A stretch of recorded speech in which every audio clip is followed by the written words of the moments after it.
DPSC chairperson sir যতক্ষণ না পর্যন্ত নিচে নেমে এসে আমাদের সঙ্গে দেখা করছেন ততক্ষণ পর্যন্ত আমরা রাস্তা ছাড়ছি না। দুটো রাস্তায় আমরা অবরোধ করে রেখেছি। ডিপিএসসি চেয়ারম্যান নিচে নেমে এসে আমাদের সঙ্গে কথা বলতে হবে, তাহলে আমরা আমাদের এই আন্দোলন থামাবো, তাছাড়া আমাদের আন্দোলন চলবে। আমি রিকোয়েস্ট করব যারা বাঁকুড়ার সামনে আছেন এই মুহূর্তে তারা অবশ্যই আমাদের এখানে আসুন। যাদের বাঁকুড়াতে বাড়ি কিংবা আমাদের ডিপিএসসি আশেপাশে যারা আছেন বাই স্টেট পাস তারা অবশ্যই আন্দোলনে সামিল হন। আমরা দুটো রাস্তায় এই মুহূর্তে স্তব্ধ করে রেখেছি, কাউকে পেরোতে দেওয়া হচ্ছে না। যতক্ষণ না চেয়ারপারসন স্যার নিচে নেমে এসে কথা বলবেন আমরা কাউকে বেরোতেও দেব না, ঢুকতেও দেব না।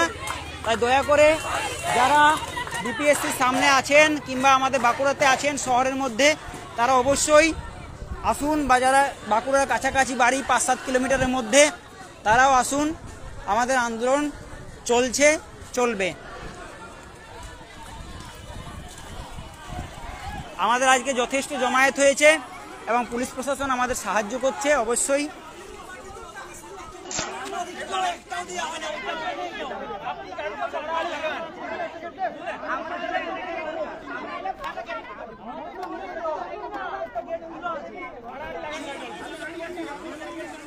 আপনি এসে বলুন যে আমাদের বাঁকুড়া ডিস্ট্রিক্টে কতগুলো পোস্ট খালি আছে এবং বাঁকুড়া ডিস্ট্রিক্টে 371টা স্কুলে শিক্ষক নেই কেন, এবং যদি আছে তাহলে একজনই কেন, একজন শিক্ষককে আপনি প্রাইমারি থেকে পঞ্চম শ্রেণী পর্যন্ত 6টা ক্লাসকে চালাচ্ছে তার জবাব দিই। এবং আমরা এখন আমাদের দাবি শ্রেণী পিছু একটি করে শিক্ষক প্রত্যেকটা স্কুলে। তাই প্রি প্রাইমারি থেকে চতুর্থ পঞ্চম শ্রেণী পর্যন্ত 6টা শিক্ষক দিতে হবে, তবেই বাংলার হাল ফিরবে, শিক্ষা ব্যবস্থার হাল ফিরবে। আমাদের বাঁকুড়া জেলা মূলত লালমাটির জেলা, এখানে বেশিরভাগ মানুষই খেতে পায় না। তাদের একমাত্র একমাত্র উপায় হচ্ছে প্রাথমিক স্কুলে অবৈতনিক স্কুলে পড়ানো, কিন্তু সেই স্কুলে শিক্ষক শূন্য। তাই তারা আজকে আর অর্থের অভাবে কিন্তু বেসরকারি স্কুলে ভর্তি হতে পারছে না। সরকারে আমরা চাইছি বাংলার শিক্ষার হাল ফেরাতে। আমরা কিন্তু কোনো নিয়োগের জন্য এখনো বিরাট কিছু দাবি করছি না। আমরা চাইছি বাংলার শিক্ষা ফিরে আসুক।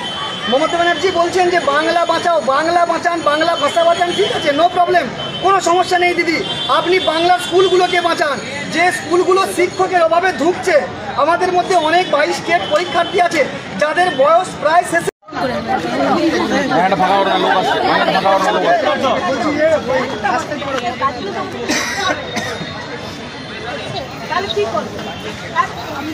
দেখি আজকে ওনাদের কম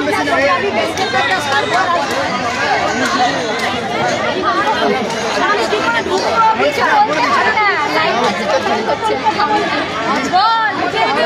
হয়